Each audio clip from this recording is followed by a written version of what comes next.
How's it going, everyone? Chris here, and welcome back to another Super Smash Bros. Ultimate DLC Theory discussion video. In today's video, we are actually going to be taking a look at a theory that myself, as well as a couple of my other subscribers, have been talking about that we have decided to name the Amiibo release date theory. Now, in terms of this Amiibo release date theory, we have actually come up with a pattern that we have been seeing quite recently in terms of the release dates of the Amiibo as well as of the DLC characters for Super Smash Bros. Ultimate. However, guys, as always, and I cannot stress this enough, just because this theory does seem to have a couple of weird coincidences, that does not mean that it is going to end up being 100% real, so make sure you guys take it with a grain of salt and realize that I'm talking about this just for fun. Unfortunately, guys, I do not have a link to the original post, as all this information was made up by myself and my fellow subscribers, so just go ahead and watch the video for all of your information needs. And now, guys, with all of that out of the way, I have to tell you guys where I got all this information. So guys, all the information was found by not only myself, but a bunch of my subscribers on my Discord server. So if you guys haven't already joined up, you can find a link to my Discord as well as links to all of my other social media presences, such as my Twitter and Patreon in the description bar down below, as well as the pinned comment. Also, special shout out to my patrons for making this video possible. And also, guys, once we hit 1,000 followers on Twitter, I will be doing a giveaway, so make sure you guys go ahead and follow. And now, guys, without further ado, let's go ahead and take a look at this brand new theory. So guys, at this point, I bet you are all wondering what exactly this theory is, so let me go ahead and explain it to you. In its most basic form, this theory says that each time we get a new wave of Super Smash Bros. Ultimate Amiibo, 5 days later we are going to get the release of a brand new Super Smash Bros. Ultimate DLC character. Now, I know a lot of people are probably thinking, well, that's crazy. I mean, why would the Amiibo dates match up with the DLC character dates? And to that, guys, I do have a couple of explanations, but I don't blame you for doubting this at all. However, before I go ahead and explain why I think this theory actually has some validity, let's go ahead and show you guys that this is actually real. So, in terms of the second wave of Super Smash Bros. Ultimate Amiibo, we had the release date of Ken, Young Link, and Daisy as April 12th of 2019.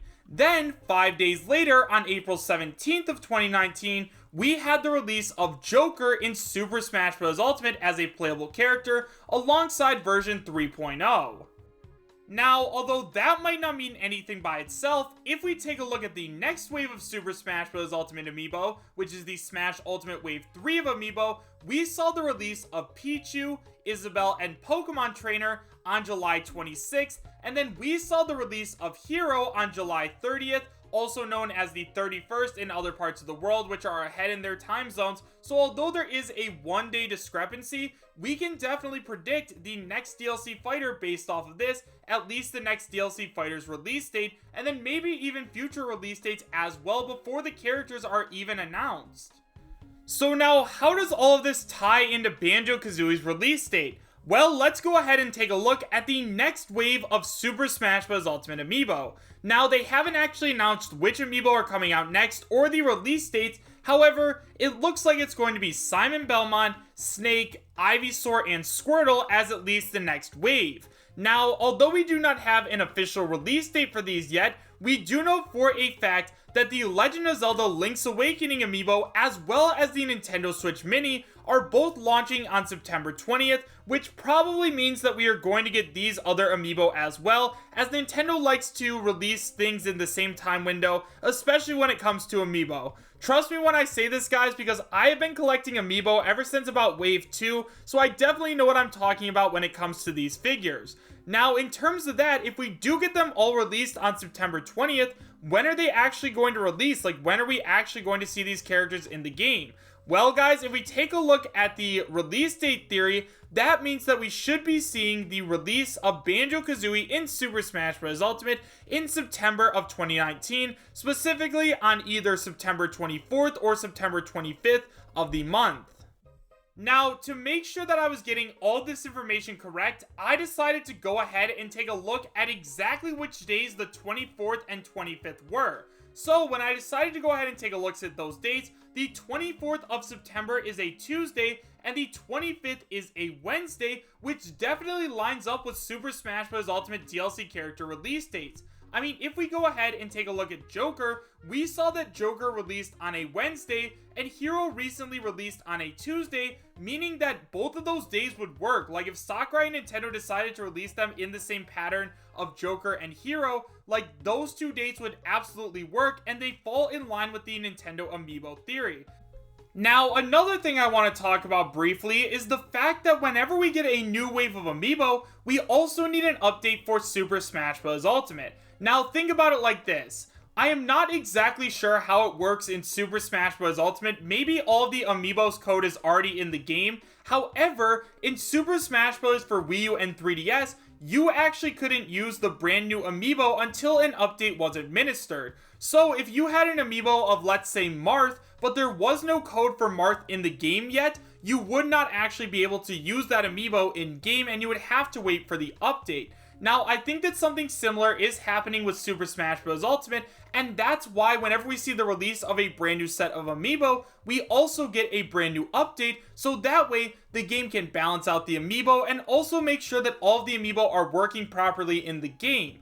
Now, once again, I don't think that they're updating the game just because of Amiibo. I do think that they could just release smaller updates specifically for the Amiibo and then release characters later, but I think that Nintendo and Sakurai and what they're doing is they don't want to put as much work in, so they decide to make it one giant update, so that way they don't have to do as much work. Personally, guys, I know that that theory may seem a little bit strange, but when you think about it, is anything revolving around Super Smash Bros. Ultimate normal? Honestly, the answer is no. So now, guys, here comes the big question that I'm sure I'm going to get asked multiple times in the comments. Chris, do you actually believe this theory? And to that I have to say, guys, yeah. I mean, when you take a look at all of the facts and all of the evidence, it does look like there are some, like, intentional release dates in terms of the Amiibo as well as the brand new characters. I mean, I don't think it's any coincidence at all that 4 days before we got the Hero release in Super Smash Bros. Ultimate, we also got the brand new Amiibo. I think that they had to update the code to make sure that all of the Amiibo were working properly in the game, and I think that they're doing that with a bunch of other characters. Now, one final thing I want to do really quickly is, although we do not have the official release dates for the next wave of Amiibo, we can definitely hypothesize around the time when the next character is going to be released, so let's go ahead and do that, shall we?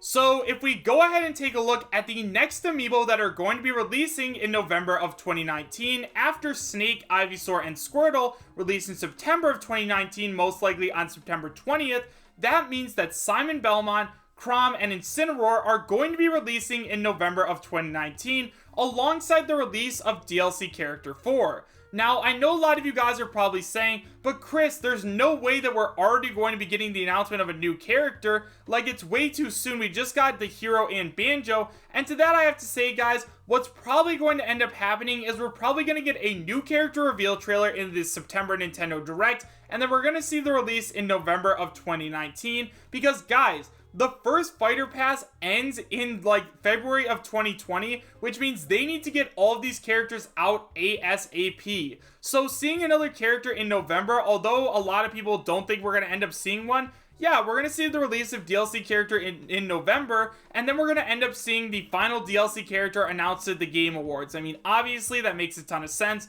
so that's probably what's going to end up happening.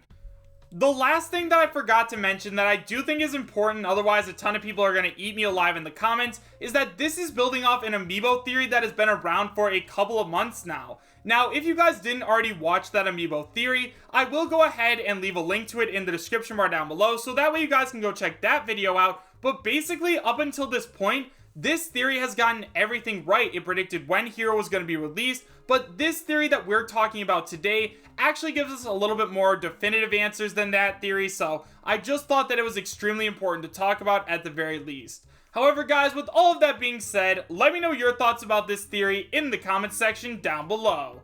Do you guys believe that this theory actually has some kind of credibility, or do you guys think that this is all just wacky speculation and none of it's ever going to come true? Why or why not? Thank you guys all so much for watching. Make sure to subscribe, share, and like, and I will see you guys next time. Take care.